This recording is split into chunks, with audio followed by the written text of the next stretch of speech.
Hello friends, तो कैसे हैं आप लोग। तो मैं जुड़ गया हूं आपके न्यू सेशन के साथ और आज फ्रेंड्स मैं आपके लिए सभी सब्जेक्ट के क्वेश्चन लेकर के आया हुआ हूं विद डिटेल डिस्कशन।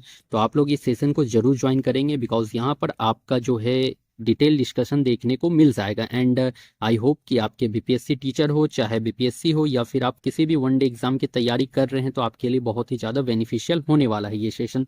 तो आप लोग इस सेशन को पूरा कंप्लीट देखेंगे और यहाँ पर मैं आपके लिए कंप्लीट डिटेल डिस्कशन कराऊंगा। ठीक है, तो कुछ भी यहाँ से छूटने वाला नहीं है।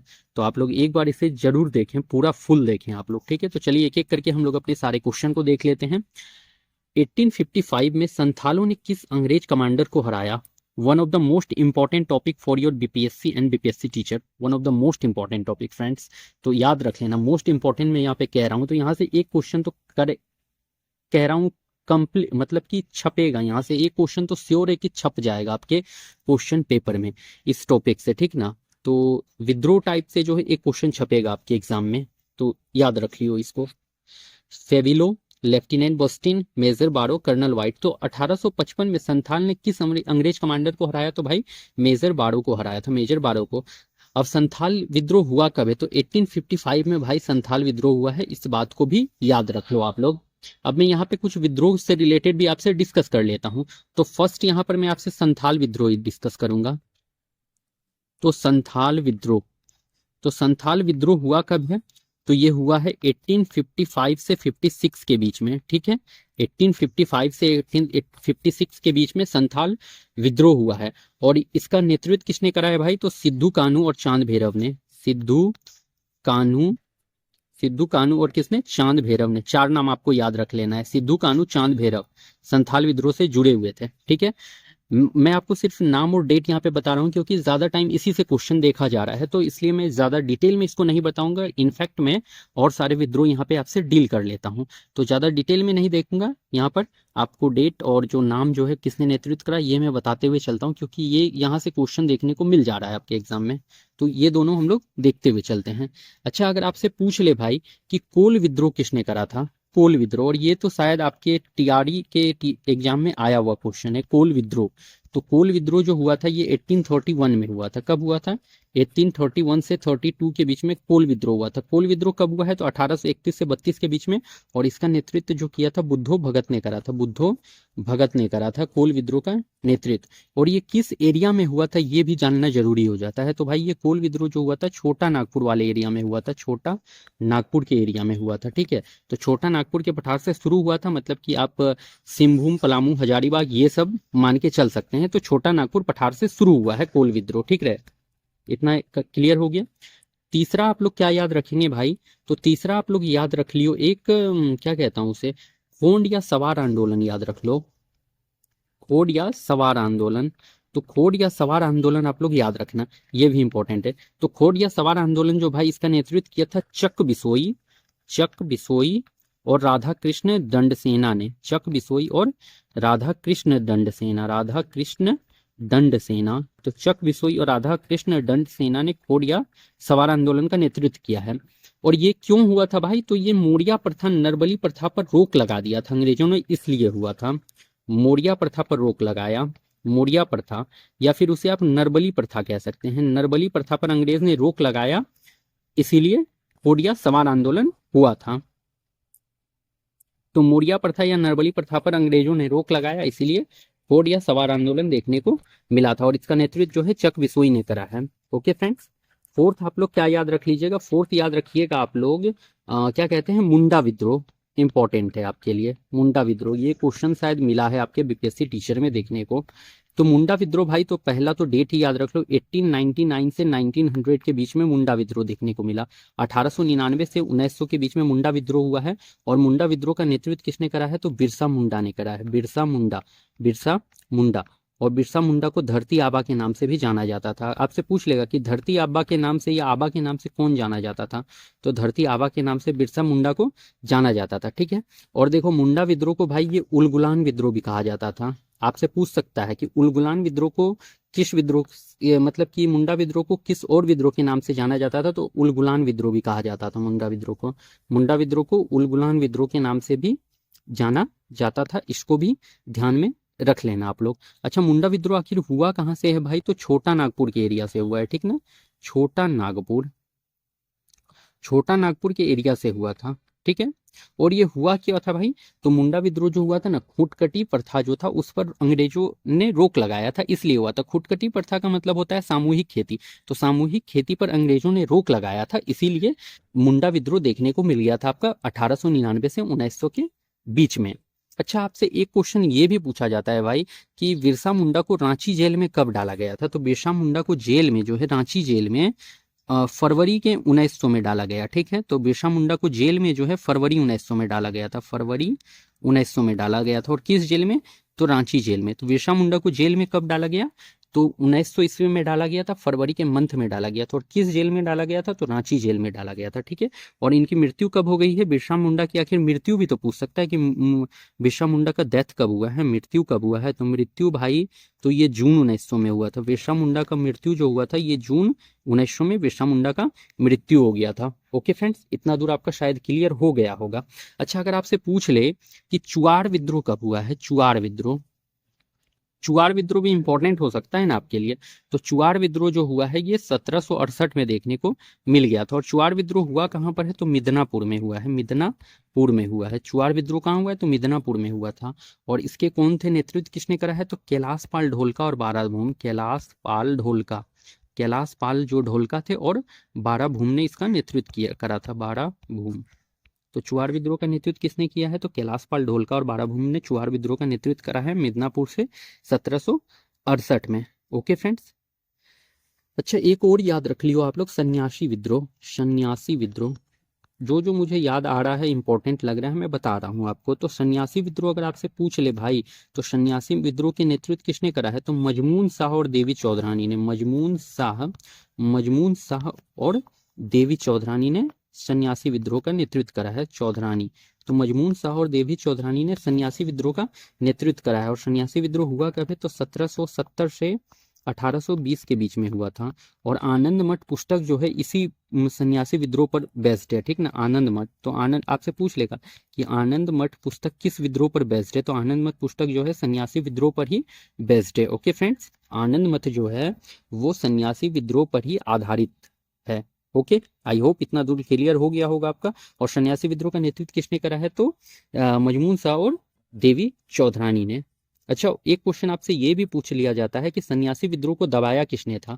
तो दबाया तो होगा अंग्रेजों ने ही दबाया होगा, बट अंग्रेज में किसने दबाया? तो भाई वारेन हेस्टिंग्स ने इस सन्यासी विद्रोह को दबाया था। सन्यासी विद्रोह को किसने दबाया? तो भाई वारेन हेस्टिंग्स ने सन्यासी विद्रोह को दबाया है। वारेन हेस्टिंग्स ने सन्यासी विद्रोह को दबाया है, इतना याद रख लेना। और आप लोग इसे नोट डाउन करते हुए चलेंगे। चलिए फिर नेक्स्ट में,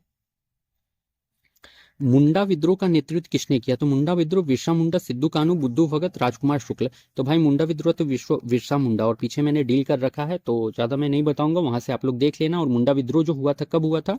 तो 1899 से 1900 के बीच में हुआ है। और मुंडा विद्रोह को उलगुलान विद्रोह के नाम से भी जाना जाता है। एंड बिरसा मुंडा ने इसका नेतृत्व करा था। और बिरसा मुंडा को धरती आबा के नाम से जाना जाता था। सिद्धू कानू तो संथाल विद्रोह से आपके जुड़े हुए हैं, संथाल विद्रोह से आपके सिद्धू कानू जुड़े हुए हैं। और बुद्धो भगत किससे जुड़े हुए हैं बता दो आप लोग जरा सा, ये बुद्धो भगत। तो बुद्धो भगत जो है भाई वो कोल विद्रोह से जुड़े हुए हैं, बुद्धो भगत, ठीक है। राजकुमार शुक्ल जो है 1917 के चंपारण के नेता हैं। तो 1917 चंपारण के नेता राजकुमार शुक्ल है। और यही जो थे महात्मा गांधी को इनवाइट किए थे चंपारण आने के लिए। महात्मा गांधी को क्या किए थे? इनवाइट किए थे। तो महात्मा गांधी को इनवाइट किए थे चंपारण बिहार आने के लिए राजकुमार शुक्ल ही। और राजकुमार शुक्ल ही वो किसान थे जो कि 1916 के लखनऊ अधिवेशन में भाग लिए थे और पहली बार भाषण दिए थे। 1916 लखनऊ अधिवेशन में भाग लिए और पहली बार जो है भाषण दिए थे। अधिवेशन में भाग लिए और पहले किसान थे जिन्होंने भाषण दिया था, ठीक है। तो 1916 के लखनऊ अधिवेशन में इन्होंने भाग लिया और पहले किसान थे जिन्होंने भाषण दिया था। ओके फ्रेंड्स, आई होप इतना दूर आपका क्लियर हो गया होगा। चलिए, और मैं यहाँ पे आपसे विद्रोह से डिस्कस कर लेता हूँ। आज तो भाई विद्रोह तो समझो आपका यहाँ खत्म ही हुआ, ठीक ना। विद्रोह को मैं यहाँ पे और डिस्कस कर देता हूँ जो जो मुझे इंपॉर्टेंट लग रहा है। तो विद्रोह इतना भी देख लेते हो अगर आप लोग ना, तो फिर आपका जो है बीपीएससी टीचर हो चाहे बीपीएससी हो वो पार हो जाएगा।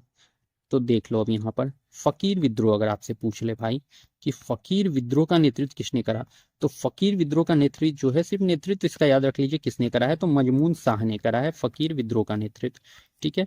अगर नेक्स्ट आपसे पूछ ले फराजी विद्रोह, फराजी विद्रोह पूछ सकते हैं ना, फराजी विद्रोह। तो फराजी विद्रोह का नेतृत्व किसने करा है?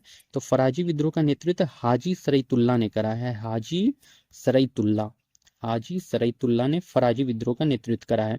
और ये फराजी विद्रोह हुआ कहाँ था भाई? तो ये हुआ था बंगाल में हुआ था। बंगाल वाले रीजन में जो है फराजी विद्रोह हुआ था। बंगाल वाले जो एरिया है उसमें जो फराजी विद्रोह देखने को मिला था। And one of the most important Kuka आंदोलन। तो भाई देखो कूका आंदोलन most important topic, one of the okay. तो कूका आंदोलन ये 8 नंबर में आ जाता है। तो कूका आंदोलन, तो कूका आंदोलन आपका देखो नेतृत्व किसने करा है कूका आंदोलन? तो कूका आंदोलन से कौन कौन जुड़े हुए थे? तो याद रख लेना आप लोग, राम सिंह कूका, राम सिंह कूका, जवाहर मल और बालक सिंह। तो ये सभी उसके नेतृत्व से जुड़े हुए हैं, ठीक है। तो बालक सिंह, राम सिंह कूका, जवाहरमल, बालक सिंह। राम सिंह कूका, जवाहरमल और बालक सिंह जो है कूका आंदोलन से जुड़े हुए थे। और कूका आंदोलन हुआ कब है भाई? तो 1840 से 1872 के बीच में कूका आंदोलन हुआ था। कूका आंदोलन आखिर हुआ कहाँ था? तो भाई ये पंजाब में हुआ था, ठीक है। और कूका आंदोलन का मेन उद्देश्य क्या था? इनका मेन उद्देश्य तो कुछ होगा ना, तो इनका मेन उद्देश्य था सिख धर्म को प्रकृष्ट करना, ठीक ना। तो सिख धर्म के लिए ये काम करते थे, ठीक ना। तो सिख धर्म से सिंपली आप लोग याद रख लो कि सिख धर्म को बढ़ाना इनका मेन उद्देश्य था, ठीक है। इनका लक्ष्य जो था सिख धर्म को बढ़ाना, मतलब सिख धर्म को प्रकृष्ट करना। तो आप उद्देश्य में ये रख लो याद कि सिख धर्म को बढ़ाना इनका मेन उद्देश्य था। तो कूका आंदोलन का नेतृत्व किसने करा है? राम सिंह कूका याद रख लियो, जवाहरमल याद रख लियो एंड बालक सिंह याद रख लियो आप लोग, ठीक है। 1840 से 72 के बीच में हुआ है, पंजाब में हुआ है। सिख धर्म को प्रकृष्ट करना इनका मेन उद्देश्य था। Okay friends. अच्छा, अगर आपसे पूछ सकता है एक एका आंदोलन, एका आंदोलन आपसे पूछ सकता है, तो एका आंदोलन कब हुआ था बता दो। तो एका आंदोलन, एका आंदोलन जो हुआ है भाई ये अवध में हुआ है। और अवध कहाँ है? तो अवध यूपी में है, अवध। तो एका आंदोलन कहाँ हुआ है? तो अवध में हुआ, यूपी में। और इसका नेतृत्व किसने करा है? तो मदारी पासी एंड सहदेव ने, मदारी पासी एंड साथ में याद रख लियो सहदेव। तो मदारी पासी और सहदेव ने कूका आंदोलन का नेतृत्व करा है। ओके। तो कूका आंदोलन का नेतृत्व किसने एका आंदोलन का नेतृत्व किसने करा है? तो मदारी पासी और सहदेव ने करा है। और कहाँ हुआ था आंदोलन? तो अवध में हुआ था ये आंदोलन। ओके भाई। अच्छा, आपसे पूछ सकता है तेभागा आंदोलन, कि तेभागा आंदोलन आखिर हुआ कहाँ था? तो तेभागा आंदोलन जो हुआ था ये बंगाल में हुआ था, तेभागा आंदोलन, ठीक है, बंगाल में हुआ था। और तेभागा आंदोलन का नेतृत्व किसने करा? तो याद रख लेना आप लोग, कुंपा राम सिंह, कूपा राम सिंह, कूपा राम सिंह। उसके बाद याद रख लेना भुवन सिंह, कूपा राम सिंह और भुवन सिंह तेभागा आंदोलन से आप लोग याद रख लेना, ठीक है। इसमें तेभागा आंदोलन का मतलब समझ रहे हैं आप लोग? तेभागा आंदोलन तो नाम से ही क्लियर हो रहा है, इसका मेन मकसद ये था कि 2/3 भाग में से ना 2/3 भाग जो होता था उसमें से 2 भाग जो है किसान लेगा और 1 भाग जो है वो जमींदार को देगा, इसीलिए इसे तेभागा आंदोलन नाम दिया गया था। मतलब कि तेभागा मतलब कि 3 भाग, तेभागा मतलब 3 हुआ, तो 3 भाग में से जो है 2 भाग खुद किसान रखेगा अपने पास और 1 भाग जो है जमींदार को देगा, इसलिए इसे तेभागा आंदोलन कहा गया था। और इसके जो नेतृत्व करा था वो कूपा राम सिंह और भुवन सिंह ने करा है। और ये तेभागा आंदोलन बंगाल में हुआ था, ठीक है। आई होप इतना दूर क्लियर हो गया होगा। चलिए फिर नेक्स्ट स्लाइड पे, और सारे आप लोग राइट डाउन करेंगे इसको, ठीक है। इंपॉर्टेंट है आपके लिए ये, मैं जो भी बता रहा हूँ यहाँ इंपॉर्टेंट एकदम बता रहा हूँ, ठीक है। नेक्स्ट, अब देख लियो यहाँ, अखिल भारतीय व्यापार संघ का प्रथम अध्यक्ष कौन था? तो अखिल भारतीय व्यापार संघ का पूछ लिया भाई कि अखिल भारतीय व्यापार संघ का क्या पूछा है आपसे? तो अध्यक्ष पूछा है, ठीक है। तो टीवी गिरी, जवाहरलाल नेहरू, अबुल कलाम आजाद और लाला लाजपत राय। तो अखिल भारतीय व्यापार संघ के जो प्रथम अध्यक्ष थे भाई, तो अखिल भारतीय व्यापार संघ के प्रथम अध्यक्ष तो वो लाला लाजपत राय थे, ठीक है। तो अखिल भारतीय व्यापार संघ के प्रथम अध्यक्ष लाला लाजपत राय थे। अबुल कलाम आजाद से आप लोग क्या याद रख लेंगे? सबसे कम उम्र के कांग्रेस के अध्यक्ष, सबसे कम उम्र के कांग्रेस के अध्यक्ष, ठीक है। सबसे कम उम्र क्या थे? कांग्रेस के अध्यक्ष, सबसे कम उम्र कांग्रेस, सबसे कम उम्र के कांग्रेस के अध्यक्ष और सबसे लंबी अवधि तक कांग्रेस के अध्यक्ष। तो आपसे पूछ सकता है कि सबसे लंबे समय तक कांग्रेस के अध्यक्ष रहने वाले कौन थे? तो अबुल कलाम आजाद, ठीक है। और सबसे कम उम्र के कांग्रेस के अध्यक्ष कौन थे, तो वो भी अबुल कलाम आजाद। तो सबसे कम उम्र तक कांग्रेस के अध्यक्ष अबुल कलाम आजाद, सबसे लंबे समय तक कांग्रेस के अध्यक्ष तो वो अबुल कलाम आजाद। जवाहरलाल नेहरू से आपको क्या याद रख लेना है भाई, तो जवाहरलाल नेहरू से आपको याद रख लेना है, पहले तो याद रख लो आप लोग डिस्कवरी ऑफ इंडिया, एक बुक ही का नाम ही याद रख लो, discovery of India, discovery of India, discovery of India. And एक याद रख लो पिता के पत्र पुत्री के नाम, पिता के पत्र, ये वाला याद रख लो, पुत्री के नाम, पिता के पत्र पुत्री के नाम, पिता के पत्र पुत्री के नाम। अच्छा, लाला लाजपत राय से एक बात ये भी याद रख लेना कि लाल बाल पाल त्रिगुट में से लाला लाजपत राय ही एकमात्र शख्स थे जो कि आपके कांग्रेस के अध्यक्ष बने थे, और बिपिन चंद्र पाल और बाल गंगाधर तिलक कभी भी कांग्रेस के अध्यक्ष नहीं बने हैं, इस बात को ध्यान रख लेना। आपसे ये क्वेश्चन पूछा जाता है कि लाल बाल पाल त्रिगुट में से कौन थे जो कांग्रेस के अध्यक्ष थे, तो लाल बाल पाल त्रिगुट में से एकमात्र लाला लाजपत राय ही थे जो कि कांग्रेस के अध्यक्ष बने थे। ठीक है, लाल से होता है, लाल बाल पाल का आप लोग मतलब समझ रहे हैं, तो लाल का मतलब होता है लाला लाजपत राय, बाल का होता है बाल गंगाधर तिलक, और पाल का होता है Vipin Chandra Pal. Okay friends, clear हो गया इतना दूर आप लोगों का। चलिए फिर नेक्स्ट क्वेश्चन में। अच्छा फ्रेंड, और आप लोग इस बात को जरूर ध्यान देंगे कि जो भी मैं क्वेश्चन करा रहा हूं और पीछे जो भी मैंने कराया है, घटना चक्र हो चाहे लूसेंट हो या फिर सेलेक्टेड टॉपिक हो, जो भी मैं करा रहा हूं तो उसका मैं डिटेल डिस्कशन दे रहा हूं। ठीक है, और जो भी टॉपिक करा रहा हूं उसका जो है डिटेल ले रहा हूं कि अगर क्वेश्चन टच हो तो वहीं से हो, और आपको आपके एग्जाम में वहां से क्वेश्चन देखने को मिल भी जाएगा, क्योंकि जो मैं डील कर रहा हूं तो उस कोई भी टॉपिक अगर ले रहा हूँ ना, तो उससे जुड़ा हुआ जो भी क्वेश्चन बन सकता है उसको मैं वहां पे बना रहा हूँ, छोड़ के नहीं चल रहा हूँ। ठीक ना, तो अगर क्वेश्चन आया उस टॉपिक से तो कंफर्म है कि जो मैं बता रहा हूँ उससे क्वेश्चन आपके एग्जाम में टैली करेगा, 100% श्योर कह रहा हूँ कि टैली करेगा। अगर क्वेश्चन वहां से आता है तो उस टॉपिक से आ रहा है तो उसको छोड़ नहीं सकता, वो टैली कर जाएगा वहां से। ठीक है, तो इसलिए आप लोग सेशन को अच्छे से देखेंगे, और प्रीवियस जितने भी सेशन हुए हैं आप मिला के देख लीजिएगा कि कोई भी क्वेश्चन लिए हैं तो उसमें ऐसा नहीं है कि फ्लो में मन सिर्फ आंसर ABC ऐसे करके डील किया हूँ, ऐसे नहीं है, कंप्लीट डिटेल डिस्कशन लिए हैं। ठीक है, आप लोग देख लीजिएगा जा करके। अब यहाँ देखिए, बारदोली सत्याग्रह का नेतृत्व किसने किया, राजेंद्र प्रसाद, सरदार पटेल, विनोबा भावे, जमुना लाल बजाज। तो बारदोली सत्याग्रह भाई ये सरदार पटेल ने करा है। बारदोली सत्याग्रह हुआ कब है, तो बारदोली सत्याग्रह तो याद रख लियो। अब देख लो बारदोली सत्याग्रह, तो देखो यहाँ पर बारदोली सत्याग्रह अब अच्छे से पूरा डील ही कर देता हूँ, इसके बाद कहीं से देखने की जरूरत ही नहीं है। तो देखो बारदोली सत्याग्रह जो भाई हुआ है वो 4 फरवरी 1928 में हुआ है, पहला तो यही याद रख लीजिए, 4 फरवरी 1928 में बारदोली सत्याग्रह हुआ है। नेतृत्व किसने करा है, तो सरदार पटेल ने करा है। नेक्स्ट बात ये याद रखना है, बारदोली आखिर कहाँ पर हुआ था भाई, तो बारदोली एक गुजरात का जगह था, तो बारदोली सत्याग्रह गुजरात में देखने को मिला था। देखो इसमें मेनली हुआ क्या था, किसान जो थे ना, किसान जो थे वो कर देने में असमर्थ थे। ठीक है, लेकिन फिर भी जो था उनसे 30% जो है कर लिया जा रहा था, मतलब किसान जो थे कर देने में असमर्थ थे, इसके बावजूद भी उनसे 30% जो है कर लिया जा रहा था। तो इसी वजह से जो ये बारदोली सत्याग्रह देखने को मिला था। ओके फ्रेंड्स, तो बारदोली सत्याग्रह कहाँ हुआ है, तो गुजरात में हुआ है, 4 फरवरी 1928 में हुआ है, और इसका नेतृत्व जो है सरदार पटेल ने करा है। इतना बात को आप लोग ध्यान में रख लेंगे। चलिए फिर नेक्स्ट, निम्न में किसकी स्थापना ज्योतिबा फुले ने की, सत्यशोधक समाज, दलित वर्ग मिशन, आर्य समाज, इनमें से कोई नहीं।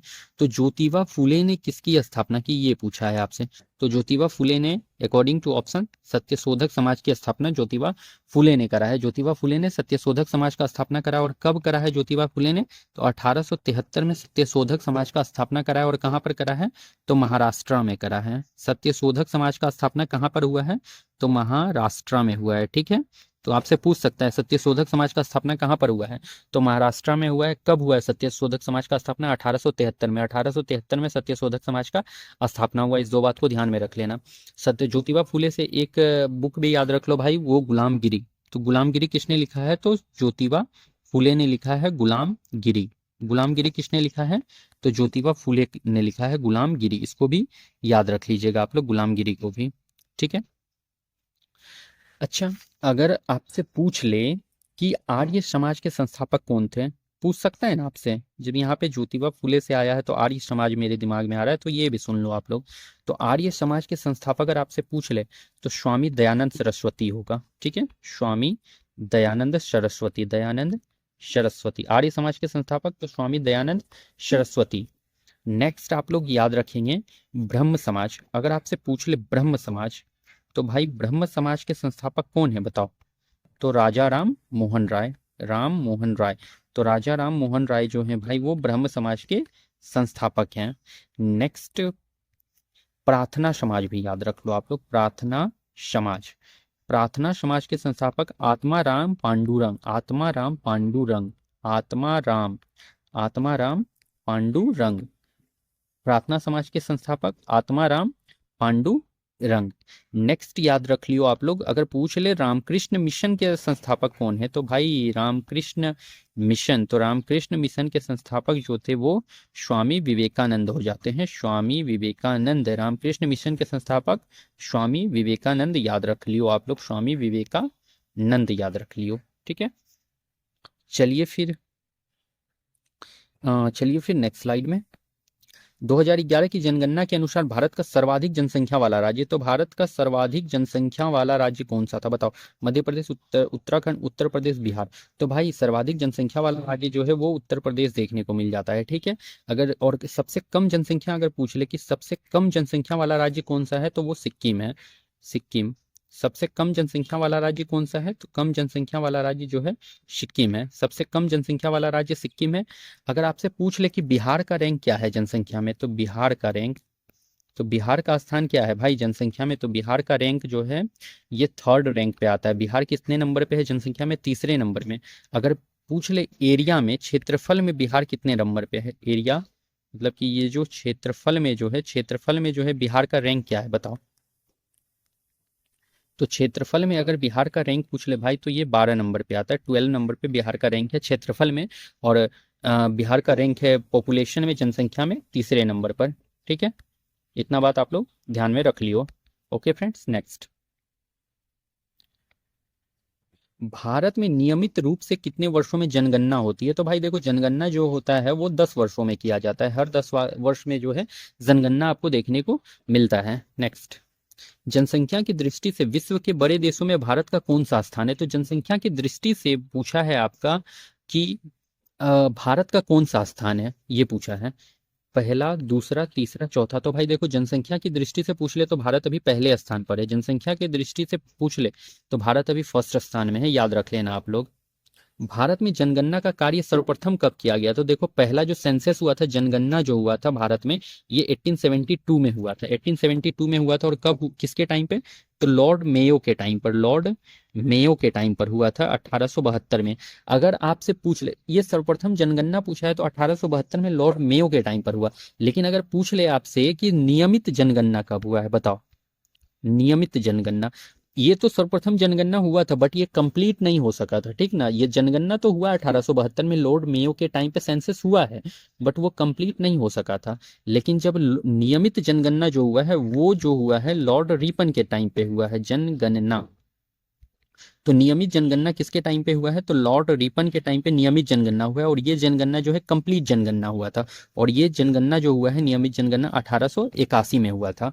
तो दो तरह से क्वेश्चन पूछ लिया जाता है कि सर्वप्रथम जनगणना कब हुआ है, तो 1872 में लॉर्ड मेयो के टाइम पे, बट वो कंप्लीट नहीं हो सका था। एंड नेक्स्ट क्वेश्चन ये पूछा जाता है कि नियमित जनगणना कब हुआ है? तो नियमित जनगणना 1881 1881 में हुआ था, लॉर्ड रिपन के टाइम पे हुआ था। ओके फ्रेंड्स, नेक्स्ट, लूमेन किसका मात्रा? अच्छा लूमेन नहीं होगा भाई, ये ल्यूमेन होगा, ल्यूमेन। ठीक है, कैसे होगा? तो ल्यूमेन, ल्यूमेन होगा। ठीक है, लूमेन वो प्रिंट हो गया है, मिस प्रिंट हुआ है। तो ल्यूमेन किसका मात्रक है, ये पूछ रखा है आपसे। ज्योति तीव्रता का, ज्योति फ्लक्स का, दोनों का, इनमें से कोई नहीं। तो देखो भाई ल्यूमेन जो होगा वो ज्योति फ्लक्स का मात्रक होगा। ये देखिए आपका ज्योति फ्लक्स का मात्रक होगा, ल्यूमेन किसका होगा? ज्योति फ्लक्स का। अगर आपसे पूछ ले कि बल किसका मात्रक होगा, तो बल भाई, तो बल तो वो न्यूटन का हो जाएगा। न्यूटन किसका मात्रक है? तो बल का। ठीक है, बल का न्यूटन हो जाएगा। अगर आपसे पूछ ले कि ऊर्जा का मात्रक क्या है बताओ? ऊर्जा का मात्रक क्या है? ऊर्जा का मात्रक भाई तो वो जूल है। ऊर्जा का यूनिट क्या है? तो जूल है। अगर आपसे पूछ ले कि टेम्परेचर का यूनिट क्या है, टेम्परेचर का यूनिट क्या है, तो टेम्परेचर का यूनिट क्या है? तो केल्विन है। टेम्परेचर का यूनिट क्या है भाई? तो केल्विन है। नेक्स्ट अगर पूछ ले आपसे कि प्रेशर का यूनिट क्या है, प्रेशर का यूनिट, तो प्रेशर का यूनिट क्या है भाई, तो पास्कल है प्रेशर का यूनिट, ठीक है। अगर आपसे पूछ ले कि चाल का यूनिट क्या होता है, तो चाल का यूनिट होता है मीटर पर सेकेंड, ठीक है। तो चाल का यूनिट अगर आपसे पूछ ले तो क्या देना है आंसर, मीटर पर सेकेंड चाल का यूनिट आपको देना है। ओके फ्रेंड्स, चाल का यूनिट मीटर पर सेकेंड। अगर आपसे पूछ ले कि कार्य का यूनिट क्या होगा, तो कार्य का यूनिट हो जाता है जूल। क्या हो जाता है, जूल हो जाता है। कार्य का यूनिट जूल, ऊर्जा का यूनिट जूल। अगर आपसे पूछ ले कि पावर का यूनिट क्या हो जाएगा, पावर का यूनिट क्या हो जाता है, तो वाट हो जाता है। पावर का यूनिट वाट, ठीक, पावर का यूनिट वाट। चलिए फिर नेक्स्ट, बल का ऐसा यूनिट क्या है, तो बल का भाई, तो बल का ऐसा यूनिट मैंने अभी बताया, तो बल का ऐसा यूनिट क्या होता है, तो यहाँ पे केल्विन नहीं न्यूटन। तो देखो न्यूटन जो है बल का ऐसा यूनिट हो जाता है। और केल्विन किसका है भाई, तो केल्विन जो है आपके टेम्परेचर का है, टेम्परेचर का क्या है, तो केल्विन है। एंड पास्कल किसका है, तो प्रेशर का आपका पास्कल है, प्रेशर का पास्कल है। एंड चलिए फिर नेक्स्ट स्लाइड में, कार्य का मात्रक है, तो कार्य का यूनिट पूछ रखा है क्या है, तो कार्य का मात्रक जूल, न्यूटन, वाट, डाइन। तो भाई कार्य का मात्रक आपका जूल हो जाता है, क्या होता है, जूल हो जाता है, कार्य का मात्रक जूल हो जाता है। पावर हो जाएगा वाट का मात्रक। अच्छा, अगर आपसे पूछ लेता है यहाँ पे पावर हो जाएगा किसका, तो वाट का हो जाएगा, पावर, ठीक है, पावर वाट का हो जाएगा। अच्छा, अगर आपसे पूछ लेता है कि डाइन आखिर क्या है भाई, तो डाइन जो है किसका सीजीएस यूनिट है, ये सीजीएस यूनिट है किसका, तो फोर्स का सीजीएस यूनिट है, सीजीएस यूनिट ऑफ फोर्स। आपसे पूछ सकता है कि सीजीएस यूनिट ऑफ फोर्स क्या है, तो भाई वो डाइन है, सीजीएस यूनिट ऑफ फोर्स क्या है, तो डाइन है। Okay friends. अच्छा, आपसे पूछ सकता है कि करंट का यूनिट क्या होता है, विद्युत धारा, करंट का यूनिट आपसे पूछ सकता है ना, तो करंट का यूनिट क्या है, तो करंट का यूनिट होता है एम्पियर, एम्पियर, करंट का यूनिट एम्पियर। एंड नेक्स्ट आप लोग याद रख लियो विद्युत आवेश, विद्युत आवेश, आवेश, विद्युत आवेश। तो विद्युत आवेश का यूनिट क्या होता है, तो कूलम होता है, ठीक है। तो कूलम जो होता है भाई वो विद्युत आवेश का यूनिट होता है, ठीक है। कूलम जो है विद्युत आवेश का यूनिट होता है। एंड करंट हो गया विद्युत धारा, विद्युत धारा।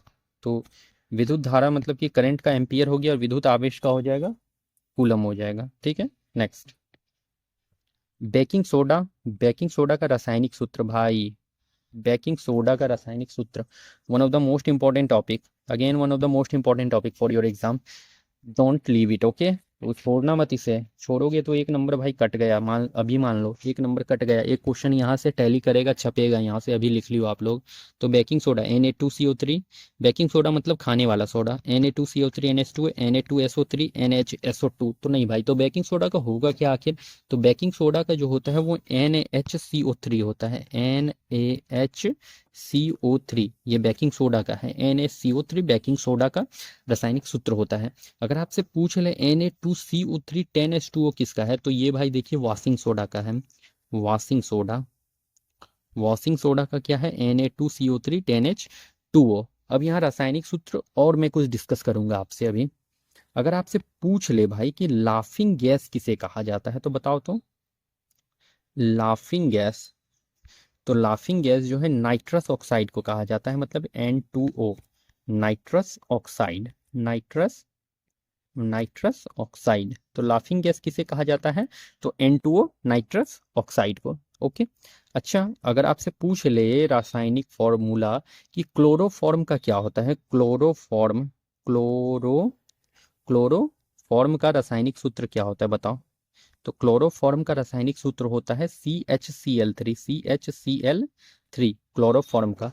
अच्छा, ठोस कार्बन डाइऑक्साइड का पूछ ले कि ठोस कार्बन डाइऑक्साइड किसका रासायनिक सूत्र है बताओ, या ठोस कार्बन डाइऑक्साइड किसे कहा जाता है, और ठोस कार्बन डाइऑक्साइड किसे कहा जाता है, तो ठोस कार्बन डाइऑक्साइड भाई वो ड्राई स्नो, शुष्क बर्फ को कहा जाता है, शुष्क बर्फ को ठोस कार्बन डाइऑक्साइड कहा जाता है।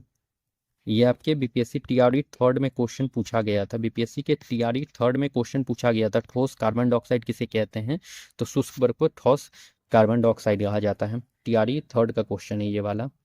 अगर आपसे पूछ ले कि कैल्शियम कार्बोनेट का रासायनिक सूत्र क्या है बताओ, कैल्शियम कार्बोनेट, तो कैल्शियम कार्बोनेट का भाई रासायनिक सूत्र क्या है, तो CaCO3, CaCO3 कैल्शियम कार्बोनेट का रासायनिक सूत्र है। अच्छा, ब्लीचिंग पाउडर अगर आपसे पूछ लेगा ब्लीचिंग पाउडर का रासायनिक सूत्र क्या है, तो ब्लीचिंग पाउडर का भाई क्या है, CaOCl2, ब्लीचिंग, ब्लीचिंग पाउडर का अगर रासायनिक सूत्र पूछ ले तो CaOCl2। और ब्लीचिंग पाउडर को जो है कैल्शियम ऑक्सीडाइक्लोराइड कहा जाता है, कैल्शियम ऑक्सीडाइक्लोराइड ब्लीचिंग पाउडर, ठीक है, CaOCl2 ब्लीचिंग पाउडर। नेक्स्ट आप लोग याद रख लीजिए प्लास्टर ऑफ पेरिस, शॉर्ट में लिख देता हूँ POP, plaster of Paris. Plaster of Paris का रासायनिक सूत्र क्या है? तो CaSO4 half H2O, CaSO4 half H2O plaster of Paris का रासायनिक सूत्र है। और प्लास्टर ऑफ पेरिस जो है जिप्सम से तैयार किया जाता है, प्लास्टर ऑफ पेरिस जो है जिप्सम से तैयार किया जाता है, इस बात को ध्यान में रखना आप लोग। और प्लास्टर ऑफ पेरिस का रासायनिक सूत्र क्या है? तो CaSO4 हाफ H2O है, प्लास्टर ऑफ पेरिस का रासायनिक सूत्र है, ठीक है। अच्छा, अगर आपसे पूछ लेगा कि सिरका का रासायनिक सूत्र क्या है, विनेगर, सिरका का रासायनिक सूत्र पूछ सकता है, तो सिरका का रासायनिक सूत्र होता है CH3COOH रासायनिक सूत्र है सिरका का। विनेगर का रासायनिक सूत्र सिरका का CH3COOH, ठीक है। अच्छा, अगर आपसे पूछ ले भाई कि जिप्सम का रासायनिक सूत्र क्या है, जिप्सम, देखो स्पेस कम पड़ गया, जिप्सम, तो जिप्सम का रासायनिक सूत्र हो जाता है CaSO4 2H2, CaSO4 2H2O। तो जिप्सम का रासायनिक सूत्र क्या हो जाएगा? CaSO4 2H2O जिप्सम का रासायनिक सूत्र हो जाता है। चलिए फिर नेक्स्ट क्वेश्चन में, one of the most important topic है आपके लिए, ठीक है। जितना भी मैं यहाँ पर मेंशन करा हूँ, लिखा हूँ, सभी को राइट डाउन करेंगे अपने कॉपी में, ठीक है। यहाँ से अगर छूटा आपका तो फिर 1 मार्क्स गया, मान लो अभी है।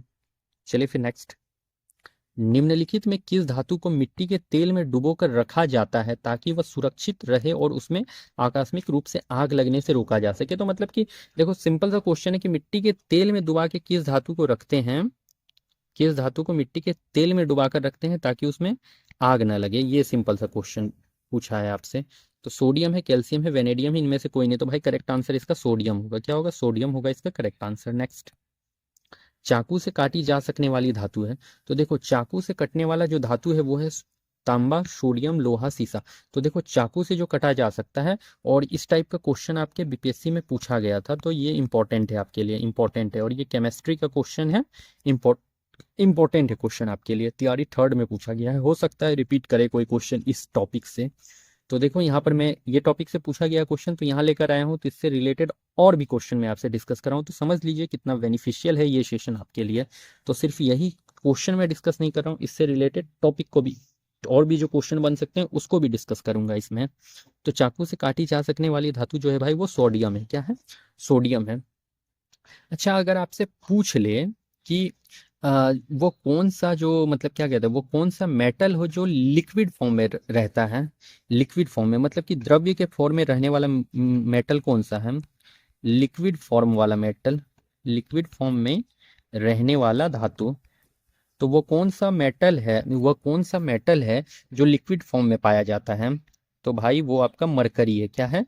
तो लिक्विड फॉर्म में रहने वाला जो धातु है वो मरकरी है, ठीक है। देखो मेनली होता क्या है कि आपका जो मेटल होता है वो लिक्विड के फॉर्म में अवेलेबल नहीं होता है, बट एक ऐसा मेटल है जो कि लिक्विड के फॉर्म में पाया जाता है, वो है मरकरी। तो लिक्विड फॉर्म में पाया जाने वाला धातु जो है वो मरकरी है, ठीक है।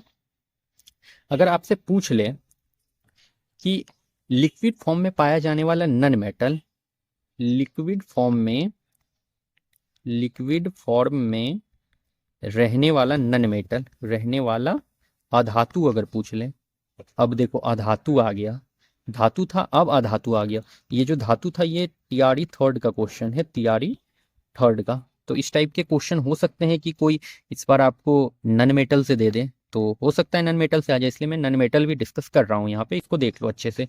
तो लिक्विड फॉर्म में रहने वाला अधातु अगर पूछ ले तो ब्रोमीन हो जाएगा, ब्रोमीन, ठीक है। नेक्स्ट आप लोग याद रख लेना कि सबसे कठोर नन मेटल कौन सा हो जाता है? नन मेटल में सबसे कठोर, सबसे कठोर नन मेटल कौन सा है? तो भाई एक ही नन मेटल है जो सबसे कठोर है, वो है आपका डायमंड, मतलब कि हीरा, ठीक ना। नन मेटल मेनली कठोर नहीं होता है, बट एक हीरा ही एकमात्र नन मेटल है जो कि कठोर होता है। तो कठोर नन मेटल कौन है? तो डायमंड है, ओके। अच्छा, और एक बात ये भी ध्यान रखना कि नन मेटल जो है वो चमकदार नहीं होता है, लस्ट्रस नहीं होता है, चमकदार नहीं होता है। तो एकमात्र जो है चमकदार नन मेटल कौन सा है बताओ? अधातु। चमकदार नन मेटल, एक ही मात्र जो है नन मेटल वो चमकदार है, और वो है आयोडीन। तो एकमात्र चमकदार नन मेटल कौन सा है? तो आयोडीन है। इस बात को ध्यान में रख लेना। अच्छा, मेटल्स जो होते हैं वो क्या होते हैं, तो good conductor of heat and electricity होते हैं, और सबसे बेस्ट कंडक्टर ऑफ इलेक्ट्रिसिटी कौन सा है, तो सिल्वर है। सिल्वर क्या है, तो सबसे बेस्ट कंडक्टर ऑफ इलेक्ट्रिसिटी है। सिल्वर क्या है भाई, आपसे पूछ सकता है कि सिल्वर सबसे बेस्ट कंडक्टर कौन सा है इलेक्ट्रिसिटी का, तो बेस्ट कंडक्टर ऑफ इलेक्ट्रिसिटी जो है, best conductor of electricity silver है, ठीक ना। तो बेस्ट कंडक्टर ऑफ इलेक्ट्रिसिटी कौन सा है, सबसे अच्छा सुचालक इलेक्ट्रिसिटी का, तो वो सिल्वर है, और सिल्वर के बाद कॉपर आ जाता है। तो सबसे बेस्ट कंडक्टर ऑफ इलेक्ट्रिसिटी जो है सिल्वर है, और सिल्वर के बाद कॉपर आएगा। तो best conductor of electricity silver, दिमाग में छाप लियो। नेक्स्ट, सोयाबीन में प्रोटीन का प्रतिशत है, भाई देखो ये सोयाबीन में प्रोटीन का प्रतिशत पूछा है, तो सोयाबीन में 60% है, 42%, 80% है, 50% है, तो ये सोयाबीन में 42% होता है, ठीक है। और सोयाबीन में जो है प्रति ग्राम सबसे ज़्यादा प्रोटीन मिलता है। तो सोयाबीन में क्या होता है यार, सबसे ज़्यादा पर ग्राम जो होता है, पर ग्राम जो होता है, प्रति ग्राम सबसे ज़्यादा प्रोटीन, सबसे ज़्यादा प्रोटीन मिलता है। प्रति ग्राम सबसे ज़्यादा क्या होता है, तो प्रोटीन मिलता है, इस बात को ध्यान में रख लेना आप लोग। अच्छा, प्रोटीन का सोर्स में आप लोग याद रख लो कुछ कुछ नेम। तो प्रोटीन के सोर्स में आप लोग याद रख लेना पल्स, मतलब कि दाल हो जाते हैं जो आपके प्रोटीन। मछली अगर आ जाए तो ये भी प्रोटीन का सोर्स है। मांस मीट अगर आ जाए तो ये भी प्रोटीन का सोर्स है, ठीक है। उसके बाद दूध याद रख लियो कि ये भी प्रोटीन का सोर्स है। और सबसे अच्छा सोर्स तो सोयाबीन है आपका प्रोटीन का। प्रोटीन का सबसे अच्छा जो सोर्स है वो सोयाबीन है, और सोयाबीन में 42 ग्राम प्रोटीन पाया जाता है, ठीक है। 42% जो है प्रोटीन पाया जाता है, और सबसे अच्छा सोर्स है प्रोटीन का soybean. Okay friends, next, enzyme मूल रूप से क्या है, मूल रूप से एंजाइम क्या है, carbohydrate, protein, amino acid, lipid. तो भाई मूल रूप एंजाइम जो है वो प्रोटीन है, एंजाइम क्या है, प्रोटीन है, कल भी बताया था। नेक्स्ट, निम्नलिखित में सर्वाधिक ऊर्जा, तो भाई देखो यहाँ क्या दिया है, सर्वाधिक ऊर्जा प्रदान करता है, कार्बोहाइड्रेट, प्रोटीन, विटामिन, खनिज लवण। तो देखो सर्वाधिक ऊर्जा अगर पूछ ले आपसे तो कार्बोहाइड्रेट, तो कार्बोहाइड्रेट नहीं होगा, प्रोटीन होगा नहीं होगा, विटामिन होगा नहीं होगा, खनिज लवण होगा नहीं होगा। तो सर्वाधिक ऊर्जा अगर पूछ ले कि सर्वाधिक ऊर्जा कौन देता है, तो सर्वाधिक ऊर्जा जो है फैट देता है, मतलब कि वसा देता है सर्वाधिक ऊर्जा, ठीक है। सर्वाधिक ऊर्जा किससे मिलता है, तो वसा से मिलता है। लेकिन अगर पूछ ले कि जल्दी ऊर्जा कौन देता है, तो जल्दी जो भाई ऊर्जा देता है वो कार्बोहाइड्रेट देता है। तो जल्दी ऊर्जा देता है कौन, तो वो कार्बोहाइड्रेट, ठीक है, कार्बोहाइड्रेट। कार्बोहाइड्रेट जो है वो जल्दी ऊर्जा देता है। तो क्वेश्चन दो दो टाइप से आपसे पूछा जाता है, आपसे पूछ लेगा कि सर्वाधिक ऊर्जा कौन देता है, तो सर्वाधिक ऊर्जा जो है फैट देता है, मतलब वसा, ठीक है। और अगर आपसे क्वेश्चन पूछ ले कि जल्दी या फिर त्वरित, जल्दी या त्वरित शब्द दे दे, तो जल्दी ऊर्जा या त्वरित ऊर्जा कौन देता है, तो कार्बोहाइड्रेट देता है हमें जल्दी ऊर्जा। Okay friends. अच्छा, यहाँ पर विटामिन से आप लोग याद रख लेंगे कि इसका खोज जो है फंक ने करा था। विटामिन का खोज किसने करा है, तो फंक ने विटामिन का खोज करा था, इसको ध्यान में रख लेना आप लोग। नेक्स्ट, निम्नलिखित में कौन सी शर्करा तत्काल ऊर्जा प्रदान करती है, लैक्टोज, सेलुलोज, माल्टोज, ग्लूकोज। तो भाई तत्काल जो ऊर्जा देता है वो ग्लूकोज देता है। तत्काल ऊर्जा कौन देता है, तो ग्लूकोज देता है तत्काल ऊर्जा। अच्छा, और सबसे अगर मीठा आपसे पूछ ले कि सबसे मीठा शुगर कौन सा होता है, तो वो फ्रुक्टोज हो जाता है। फ्रुक्टोज जो होता है सबसे मीठा शुगर होता है, और फ्रुक्टोज जो है आपके फल में और शहद में पाया जाता है। तो फल और शहद में क्या पाया जाता है, फल और शहद में मतलब हनी में। तो फल और हनी में जो भाई है वो फ्रुक्टोज पाया जाता है, इस बात को ध्यान रख लेना। आपसे पूछ सकता है कि हनी में कौन सा शुगर पाया जाता है, तो फ्रुक्टोज पाया जाता है। तो सबसे मीठा कौन सा हो जाता है भाई, शुगर में सबसे मीठा कौन सा है, तो शुगर में सबसे मीठा जो है फ्रुक्टोज है। और फ्रुक्टोज आपके फल और हनी में पाया जाता है। फल और हनी में फ्रुक्टोज पाया जाता है, और सबसे मीठा फ्रुक्टोज होता है। ओके, नेक्स्ट, शहद का प्रमुख घटक है, तो देखो भाई यहाँ पे पूछ ही दिया इन्होंने, शहद का प्रमुख घटक ग्लूकोज, सुक्रोज, माल्टोज, फ्रुक्टोज। तो देखो फ्रक्टोज जो है शहद का प्रमुख घटक है। नेक्स्ट, कैप्सूल का आवरण बना होता है, तो भाई देखो कैप्सूल का जो कवर होता है वो किससे बना होता है, ये पूछ रखा है आपसे इन्होंने यहाँ पर कि कैप्सूल का कवर किसका होता है, प्रोटीन का, सेलुलोज का, प्रोटीन का, अंडे के छिलके का, स्टार्च का। तो कैप्सूल का कवर जो होता है वो स्टार्च का बना होता है, कैप्सूल का कवर जो है स्टार्च का बना होता है, इस बात को ध्यान रखना। नेक्स्ट, निम्नलिखित में कौन सा पदार्थ मानव शरीर में ईंधन का काम करता है, तो मानव शरीर में जो ईंधन का काम करता है वो करता है प्रोटीन, विटामिन, कार्बोहाइड्रेट, जल। तो मानव शरीर में ईंधन का काम जो करता है वो हमारा कार्बोहाइड्रेट करता है। एंड विटामिन से क्या याद रख लेना है, तो विटामिन का खोज जो है फंक ने करा था, फंक ने विटामिन का खोज करा। प्रोटीन से याद रख लीजिएगा कि सबसे ज्यादा प्रोटीन किसमें पाया जाता है, तो सोयाबीन में सबसे ज़्यादा प्रोटीन पाया जाता है। सोयाबीन में सबसे ज़्यादा प्रोटीन पाया जाता है और कितना परसेंट, तो 42% जो है सोयाबीन में प्रोटीन पाया जाता है। सबसे ज़्यादा प्रोटीन सोयाबीन में पाया जाता है, कितना परसेंट, 42% पाया जाता है। अगर प्रोटीन का सोर्स से पूछ ले और कुछ, तो याद रख लेना आप लोग कि मछली में भी मछली एक प्रोटीन का सोर्स है, पल्स जो दाल होता है वो प्रोटीन का सोर्स है, और भी जैसे दूध है तो वो भी प्रोटीन का सोर्स है। ये सब याद रख लेना, ठीक है। चलिए फिर नेक्स्ट। अच्छा, तो फ्रेंड्स हमारा आज का सेशन यहाँ पर खत्म होता है, ठीक है। और देखिए आज मैंने कंप्लीट डिटेल डिस्कशन यहाँ पे कराया है, तो आप लोग कंप्लीट सेशन को देख लेंगे और मेरे चैनल को लाइक शेयर एंड चैनल को सब्सक्राइब जरूर करेंगे। तो चलिए फिर मिलता हूँ किसी नेक्स्ट सेशन के साथ, तब तक के लिए आप लोगों को thank you and best of luck.